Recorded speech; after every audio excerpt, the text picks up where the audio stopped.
Good morning. कैसे हैं आप लोग? देखो, आज हम थोड़ा डिफरेंट टॉपिक की बात करेंगे। वो है क्या डिफरेंट? बहुत एट्रैक्टिव टॉपिक है और बहुत यूजफुल है। उसका कंसेप्ट बहुत यूज होगा हर चैप्टर में, मैथ हो या फिजिक्स हो, उसका कंसेप्ट यूज होगा। इसलिए ये जो टॉपिक आज मैं बताने जा रहा हूँ ये बहुत इम्पोर्टेंट है। इस पे आप ध्यान देना, इसको आप ध्यान पूर्वक करना, इस पे आप पूरा फोकस रखना, थोड़ा भी माइंड इधर उधर मत करना, नहीं तो कहीं दिक्कत हो जाएगा। इसलिए आप पूरा फोकस रखना, जितना हो सके उतना आप इस पे फोकस रखना कि कोई परेशानी ना हो, दिक्कत ना हो, हम इस कंसेप्ट को आसानी से यूज कर सकें। तो यह हमारा वो टॉपिक क्या है जो बहुत इम्पोर्टेंट है, जो हमें करना है। तो उस टॉपिक का नाम है triangle law of vector addition. देखो, ये जो टॉपिक है ये हमें अभी भी पढ़ना है, इम्पोर्टेंट है, बोर्ड में भी आता है। एंड देन बीएससी हो या बीटेक हो, वहाँ भी ये सब हमें पढ़ना पड़ता है। इनका कंसेप्ट वहाँ भी बहुत सारे जगह यूज होते हैं, इसलिए आप ध्यान से समझना। अगर नहीं समझ में आए तब बताना। देखो क्या है, दो भाई हैं, हम दोनों भाई का नाम, एक का नाम ए लेते हैं और दूसरे भाई का नाम बी लेता हूं। ये तो मैं बता दिया हूं इस लाइन का मतलब क्या है, वेक्टर का मतलब क्या है, पहले ही लेक्चर में मैं बता दिया हूं। आज मैं इन दोनों भाई के बारे में बताऊंगा। ये दोनों भाई एक ऑब्जेक्ट पे फोर्स लगा रहे हैं। ये तो या इनको फोर्स बोलो या डिस्प्लेसमेंट बोलो, जो दिल का आरमाए हो वो बोलो, या पोजीशन बोलो, जो जैसा क्वेश्चन दिया होगा वैसा कुछ भी दिया होगा वो चिपका देना। बट इतना याद रखो, ये दो भाई हैं, एक भाई की डायरेक्शन ए है, याद रखना, एक भाई की डायरेक्शन ए है, दूसरा जो भाई है जो फोर्स लगा रहा है उसका डायरेक्शन ए है। इतना आप याद रखना। इन दोनों भाई के बीच में जो एंगल दे रखा है वो दे रखा है तुम्हारा थीटा। इन दोनों भाई के बीच में जो एंगल दे रखा है वो है थीटा। मान लो मैं, देखो ये दोनों का डायरेक्शन कैसा, ऐसा, दोनों ऐसा जा रहे हैं, एंटी क्लॉकवाइज। इनको अगर क्लोज लूप बनाना हो तो इनके अपोजिट डायरेक्शन में जाना पड़ेगा। तो एक लाइन यहां से ऐसे आप ड्रॉ करो, बट इनका डायरेक्शन क्या होगा, अपोजिट होगा। ये ऐसे जाएंगे तभी तो अपोज कर पाएंगे। रिजल्टेंट फोर्स क्या होता है, sum of a vector and b vector, इनके इक्वल होगा रिजल्टेंट वेक्टर। जो ये आर है ए इन दोनों वेक्टर के क्या होगा, इक्वल होगा, तभी तो हमारा सिस्टम इक्विलिब्रियम में आएगा। मान लो हमारे ऊपर अगर 10 न्यूटन कोई फोर्स लगा रहा है तो हम अपने आप को कैसे बैलेंस कर पाएंगे, हम भी 10 न्यूटन फोर्स लगाएंगे तभी तो बैलेंस कर पाएंगे, अपने आप को स्टेबल कर पाएंगे, नहीं तो नहीं कर पाएंगे। एंड देन देखो, ये तो मैं आपको बता दिया। दूसरा बात ये है, अब इसको बनाऊं तो कैसे बनाऊं, एक लाइन यहां से ऐसे ड्रॉ कर देना आप। यहां इस पॉइंट का नाम ले लेना, इनका ए, कुछ और नाम देता हूं, P Q R and S. देखो जी, बी वेक्टर है, इसके दो कंपोनेंट होगा। बी वेक्टर ऐसा है, ये बी वेक्टर है, इनका एक कंपोनेंट इधर होगा, एंगल यहां थीटा है, तो हो जाएगा बी कॉस थीटा एक कंपोनेंट y डायरेक्शन में होगा, ए होगा b साइन थीटा।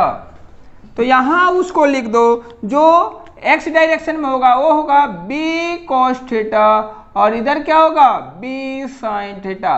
अब देखो ये राइट ट्रायंगल हमारा बन गया क्या, PQS। अब हम क्या करेंगे, पाइथागोरस थ्योरम लगा देंगे। क्या PQ का स्क्वायर इक्वल टू PS का स्क्वायर प्लस SQ का square. PQ is R vector, यहाँ स्क्वायर लगा है, इधर लाके स्क्वायर रूट लगा दो। PS is PR plus RS का होल स्क्वायर प्लस SQ का square and then PR is A vector and then RS is B vector cos theta का whole square plus SQ is B vector sin theta का whole square. ये तो आप कर ही सकते हैं। अब इसके बारे में बताएं कैसे अपन करेंगे, इनको मैं हटा देता हूं। अब देखो R vector equal to root under a क्या हो गया, a प्लस बी का होल स्क्वायर। तो a का स्क्वायर वेक्टर देते रहना है आप, a का स्क्वायर प्लस b का square plus 2ab cos theta and then b sin theta का स्क्वायर क्या होगा, b square sine square theta. अब आप ध्यान देना, यहाँ कोस स्क्वायर थीटा है और यहाँ साइन स्क्वायर थीटा है और बी स्क्वायर यहाँ भी है, बी स्क्वायर यहाँ है। इनको आप क्या कर लेना, कॉमन निकाल लेना, बाहर कर लेना। ए का स्क्वायर प्लस बी का स्क्वायर बाहर निकालो, यहाँ क्या बचा कोस स्क्वायर थीटा और क्या यहाँ क्या बचा sign square theta plus 2ab cos theta. इनका रूट लगा लेना, ए स्क्वायर प्लस बी स्क्वायर और हमें पहले से मालूम है sign square theta plus cos square theta क्या होता है 1। तो इनके जगह पे क्या चिपका दो, 1 चिपका दो प्लस 2ab कोस थीटा का रूट अंडर। तो आर वेक्टर क्या हो गया, रूट अंडर ए वेक्टर देते रहना, ए वेक्टर का स्क्वायर प्लस बी वेक्टर का square plus 2ab cos theta. ये बहुत इंपॉर्टेंट है, ये बहुत जगह यूज होता है, इसको माइंड में आप चिपका कर रखना। सबसे important point is the angle between the two vector या two force is theta. Remember the angle between a vector and b vector is theta. This theta is angle between the two vector A vector and B vector या two force हो सकता है। आप इतना याद रखना, ये थीटा है क्या, किन दो के बीच का एंगल है। This is important point of this chapter. And then second is the angle between the resultant vector and A vector is alpha. We can take any alpha, beta, gamma, है ना। ये नेसेसरी नहीं है कि सिर्फ अपन alpha ही ले, कुछ भी ले सकते हैं, है ना, कुछ भी ले सकते हैं, हम पे डिपेंड है। अब देखो है क्या, मैं आपको ग्राफ पढ़ाया था उस टाइम में बार बार बताया था, tan थीटा हमें क्या बताता है, डायरेक्शन बताता है। ये जो tan थीटा है हमें क्या बताता है, स्लोप बताता है। स्लोप हमें डायरेक्शन बताता है। यही तो हम 10th में पढ़ते थे, चाहे 11th में मैथ में पढ़ते हैं। एम से हम क्या करते हैं, स्लोप को रिप्रेजेंट करते हैं, tan थीटा को रिप्रेजेंट करते हैं और यही हमें क्या बताता है, डायरेक्शन बताता है। तो हम फाइंड आउट करेंगे ए डायरेक्शन क्या होगा, अल्फा, किस डायरेक्शन में हमारा रिजल्टेंट फोर्स जाएगा, ये हमें करना है। अब देखो क्या है, यहां मैं करता हूं उनको, हमें मालूम है tan अल्फा क्या होता है, परपेंडिकुलर अपॉन बेस। देखो जो इनके सामने वाला साइड है वो हमेशा P होगा एंगल का, एंड जो साथ में चिपका हुआ है वो बेस होगा, एंड देन लंबू लाइन तो भगवान को भी मालूम है वो क्या होगा, हाइपोटेनस होगा। जो लंबू वाला लाइन है वो क्या होगा, हाइपोटेनस होगा। वो तो सबको मालूम है वो क्या होगा, हाइपोटेनस होगा। तो tan अल्फा जो दे रखा है वो है क्या, tan alpha equal to p क्या है, बी साइन थीटा, और बी क्या है, a plus B cos theta. ए हो गया tan थीटा। अगर हमें अल्फा चाहिए तो अपन कैसे निकालेंगे, तो अल्फा इक्वल टू होगा tan inverse B sine theta upon a plus B cos theta. ए अल्फा में क्या बताएंगे, डायरेक्शन बताएगा। ए इंपॉर्टेंट पॉइंट है, इंपॉर्टेंट पॉइंट इससे भी इंपॉर्टेंट का एंगल। ए अल्फा किसके बीच का एंगल है, ए याद रखना, ए याद रखना। ए इंपॉर्टेंट है एंड देन ए इंपॉर्टेंट है, हर जगह यूज होता है। अगर आपको समझ में नहीं आया हो तो आप बताना, फिर मैं आपको दोबारा बताऊंगा, है ना। इस पर न्यूमेरिकल भी करवाऊंगा। Thank you.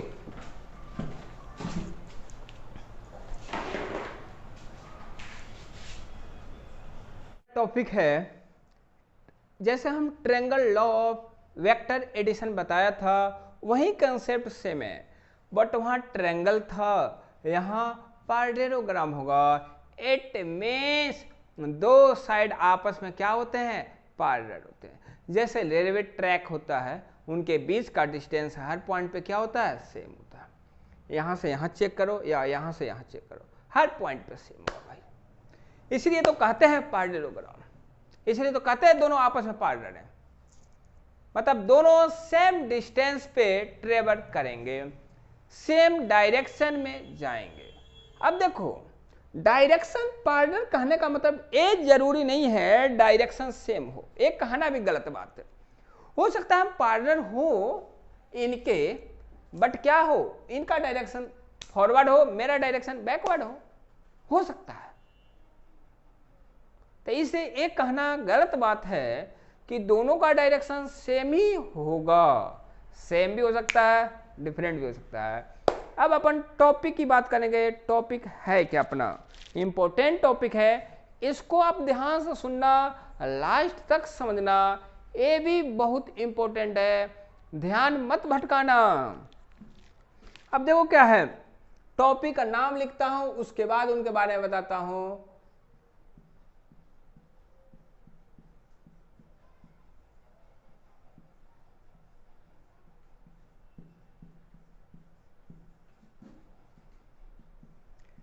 ये है टॉपिक का नाम, यहां यूज हुआ है पैरेलल। इसका मतलब है, देखो यहां यूज हुआ है, इसका मतलब हुआ, मान लो ए वेक्टर फोर्स लगा, चाहे ए वेक्टर है। पैरेललोग्राम का डायग्राम कैसे होता है, ऐसे एक इसके पैरेलल ए भी होगा सेम, जितने एंगल ए होगा उतना ही एंगल यहां भी होगा, एंड देन ए ऐसे होगा, मतलब ए इसके पैरेलल, ए इसके पैरेलल, ऐसा ही सेम फिगर बनाना सॉरी। अब देखो दूसरा जो है उनका डायरेक्शन ए है, ए है बी वेक्टर। देखो क्या होगा, इनका रिजल्टेंट होगा क्या, इनको आप मान लो इनके पैरेलल खींचेंगे तो साइड कैसे होगा, ऐसे आएगा, ऐसे आएगा ना। एक और साइड खींचेंगे तो कैसा आएगा, ऐसा आएगा। तो ये कैसा दिखेगा, पैरेललोग्राम। देख गया। तो हमें क्या करना है, इनका रिजल्टेंट फाइंड आउट करना है, यहां से यहां तक का A R vector find out करना है। आर वेक्टर अभी हम बताए थे, इन दोनों का क्या होता है, समेशन होता है, ए वेक्टर प्लस बी वेक्टर, ये तो सबको मालूम है। अब देखो ये जो पाइथागोरस थ्योरम हुआ है ना, वो अपन ऐसे यूज नहीं करते हैं, जब तक राइट एंगल ट्रायंगल नहीं दिखेगा, जब तक राइट एंगल ट्रायंगल नहीं दिखेगा हम पाइथागोरस थ्योरम लगा नहीं पाएंगे। इसलिए इसको राइट एंगल ट्रायंगल बनाने के लिए एक लाइन ऐसे ड्रॉ कर दो आप, एंड देन इसको एक्सपेंड कर दो ऐसे, इनका नाम आप दे दो A B C and D, ऐसे। अब देखो राइट एंगल ट्रायंगल दिख जाएगा, हम दिखाते हैं। ऐसे जाना है, ऐसे जाना है एंड ऐसे जाना है। अब देखो राइट एंगल ट्रायंगल दिख रहा है, यहां एंगल 90 का बन रहा है। अब देखो इनके बीच में जो एंगल बनेगा वो कितना का बनेगा, थीटा बनेगा। क्या बनेगा, थीटा बनेगा। जो एंगल बनेगा वो क्या बनेगा, थीटा बनेगा। इस बी वेक्टर का दो कंपोनेंट होगा, एक एडी के डायरेक्शन में वो होगा बी ए वेक्टर को इनको रखो, ए हो जाएगा बी कॉस थीटा, इधर हो जाएगा बी साइन थीटा। समझे कि नहीं समझे, है ना। ऐसे होगा बी कॉस थीटा और बी साइन थीटा, ऐसे होगा। अब देखो है क्या, अब देखो इसके पैरेलल और एक इधर लाइन भी आ सकता है भाई। अब देखो है क्या, अगर हमें आर निकालना है तो रूट लगाएंगे एडी का स्क्वायर, मतलब पूरा लिखते हैं एडी का स्क्वायर प्लस डीबी का स्क्वायर। इसके बाद अपन लिखेंगे एडी का अपन क्या लिख सकते हैं, AC plus C D, AC plus C D का होल स्क्वायर प्लस डीबी का स्क्वायर का रूट अंडर। एसी हमारा क्या है, ए वेक्टर, सी डी क्या है, B vector cos theta, plus DB हमारा क्या है, बी साइन थीटा का होल स्क्वायर। इनको क्या कर दो, रूट लगा दो, इनको क्या कर दो, रूट लगा दो, है ना। अब इनका स्क्वायर आप करो, ए प्लस बी का होल स्क्वायर, ये क्या होगा, a square plus b square cos square theta plus 2ab cos theta, 2ab cos theta. A b sine theta है तो b square sine square theta का रूट लगा दो। अब देखो यहां भी बी स्क्वायर दिख रहा है, यहां भी बी स्क्वायर दिख रहा है, इन दोनों को बाहर निकालना, इन दोनों को क्या करना, बाहर निकालना। तो यहां क्या बचेगा, कोस स्क्वायर थीटा, और यहां क्या है, साइन स्क्वायर थीटा। यहां क्या है, प्लस 2ab कोस थीटा का रूट लगा दो। अब देखो ए स्क्वायर प्लस बी स्क्वायर, पहला लेक्चर में मैं बताया था कोस square theta plus sign square theta 1 होता है, तो 2ab कोस थीटा। ए हमारा आ गया क्या, रिजल्टेंट, ये आ गया हमारा रिजल्टेंट, इनको याद रखना। और ए जो एंगल है थीटा, ये दो वेक्टर के बीच का एंगल है, ए वेक्टर एंड बी वेक्टर, इन दोनों के बीच का एंगल है थीटा। एंड देन अगर tan अल्फा, मान लो इनके बीच का एंगल दे रखा है अल्फा, हमें अगर tan अल्फा फाइंड आउट करना है तब क्या होगा, परपेंडिकुलर अपॉन बेस। इस एंगल का अपोजिट वाला साइन है बी साइन थीटा, बेस है ए vector plus b vector cos theta, ए है tan अल्फा। अगर हमें डायरेक्शन चाहिए, अल्फा चाहिए, तो अपन क्या करेंगे, tan को इधर लेके आएंगे, तो tan inverse b vector sine theta upon a vector plus b vector cos theta, ए बन जाएगा। तो अल्फा में क्या बताएगा, डायरेक्शन बताएगा, और ए अल्फा किनके किनके बीच का एंगल है, R vector and a vector, resultant vector and a vector. ए हमें क्या बताएगा, डायरेक्शन बताएगा, किसका, रिजल्टेंट वेक्टर का, किसके रेस्पेक्ट में, ए वेक्टर के रेस्पेक्ट में। तो आप इसको चिपका लो, अगर समझ नहीं आया हो तो आप पूछना, फिर मैं आपको एक चीज मैं बताऊंगा ये है क्या, है ना, फिर दोबारा बताऊंगा, एक बार आप करो, है ना, प्रैक्टिस करना। ए साइड इसके पैरेलल होगा, ए साइड इसके पैरेलल होगा, तभी तो कहेंगे ये क्या है, पैरेललोग्राम है। ये जो साइड है इसके पैरेलल होगा, ए साइड इसके पैरेलल होगा, तभी तो हम कहेंगे ये क्या है, पैरेललोग्राम है ना। तो ये आप लिख लो, ठीक है। अब दूसरा कंसेप्ट है, मैं वो बता रहा हूं, वो बहुत अच्छा है, वो भी बहुत इंपॉर्टेंट है, वो भी बहुत इंपॉर्टेंट है। तो है क्या, वो मैं अभी बताता हूं आपको।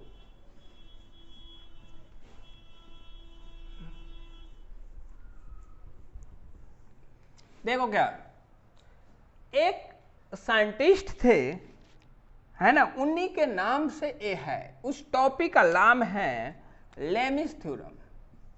क्या है, लेमिस थ्योरम। ये लेमिस थ्योरम होता क्या है, ये समझने की बात है। तो लेमिस थ्योरम पर हम देखें, देखो इस थ्योरम का कंसेप्ट क्या है, इसमें मैक्सिमम या मिनिमम, ज्यादा या कम, तीन ही फोर्स लगेगा, 3 फोर्स लगेंगे। कोई पूछे लेमिस थ्योरम अपन कब अप्लाई करेंगे, जब 3 फोर्स हमें दिखेगा, ना 3 से ज्यादा ना 3 से कम। और दूसरा, जो फोर्स लगेगा तीनों फोर्स वो क्या होंगे, कॉनकरेंट फोर्स होगा। क्या होगा, कॉनकरेंट फोर्स होगा। एंड हमारा जो सिस्टम होना चाहिए, किस कंडीशन में होना चाहिए, इक्विलिब्रियम, तभी हम लेमिस थ्योरम अप्लाई कर पाएंगे, नहीं तो नहीं कर पाएंगे। 3 कंडीशन होना चाहिए।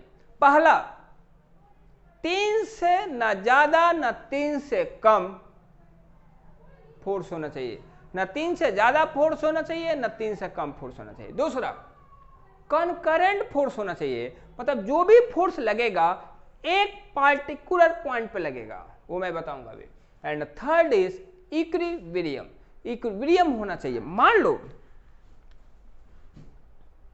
ए मामू है, कोई इधर फोर्स लगा रहा है, कोई इधर फोर्स लगा रहा है, कोई इधर फोर्स लगा रहा है।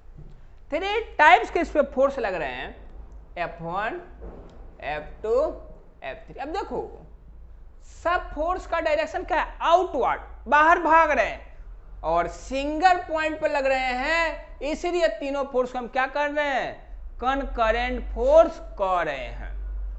तीनों फोर्स एक सिंगल पॉइंट पे लग रहा है, इसलिए हम क्या कर रहे हैं, कॉनकरेंट फोर्स होना चाहिए। और हमारे मामू जहां है सुबह से वहीं तक है, उसी पोजीशन पे चुपचाप खड़े हैं। इट मीन्स हमारे मामू किस कंडीशन में है, इक्विलिब्रियम कंडीशन में। उनमें कुछ चेंजिंग नहीं लगा, इन फोर्सों के कारण कुछ चेंजिंग नहीं हुआ मामू में, क्योंकि मामू किस में थे, इक्विलिब्रियम कंडीशन में थे, उसमें कोई चेंजिंग नहीं आया। तो याद रखना, मैक्सिमम 3 फोर्स लगेगा, सब फोर्स एक पॉइंट पे लगेगा, सिंगल पॉइंट पे, हमारा सिस्टम इक्विलिब्रियम में होगा। ये 3 पॉइंट बहुत इंपॉर्टेंट है, एमसीक्यू के हिसाब से, कंडीशन पेपर के हिसाब से, IIT JEE मेंस हो या एडवांस हो या नीट हो, वहां एक कंसेप्ट यूज होगा ही होगा, इसलिए इसको तो आप याद करके ही रखना, माइंड में चिपका के रखना, तभी काम चलेगा। अगर 3 से ज्यादा फोर्स हो तब एक कंसेप्ट आप अप्लाई नहीं करना, अगर हमारा सिस्टम इक्विलिब्रियम में नहीं होगा तब एक कंसेप्ट अप्लाई मत करना। अगर तीनों फोर्स एक पॉइंट पे ना लगे फिर भी एक कंसेप्ट अप्लाई ना करना। अब देखो इस कंसेप्ट को अप्लाई हम कैसे करेंगे, ये देखो 3 फोर्स है ना, 3 फोर्स है, ए है F1, ए है F2, ए है F3। इन तीनों के बीच में कुछ एंगल दिया होगा, यहाँ है अल्फा, इनके बीच में है बीटा, इन दोनों फोर्स के बीच में एंगल है गामा। हम यहाँ यूज करेंगे साइन रूल। देखो F1 लिखो, F1 के अपोजिट वाला एंगल क्या है, अल्फा, तो यहां लिखेंगे साइन रूल। देखो हम बता देते हैं, देखो ए बीटा एंड गामा याद हम कैसे करेंगे, माइंड में कैसे चिपकाएंगे, कभी कंफ्यूजन नहीं हो। F1 फोर्स के बारे में हमने बात किया, तो F1 के साथ बीटा भी चिपका हुआ है, गामा भी चिपका हुआ है, इसको नहीं लेने का। जो नहीं चिपका हुआ है उसको लेने का। क्या नहीं चिपका है? Alpha. And then equal to F2 upon F2 के साथ बीटा चिपका हुआ है एंड गामा चिपका हुआ है। क्या नहीं चिपका हुआ है? गामा।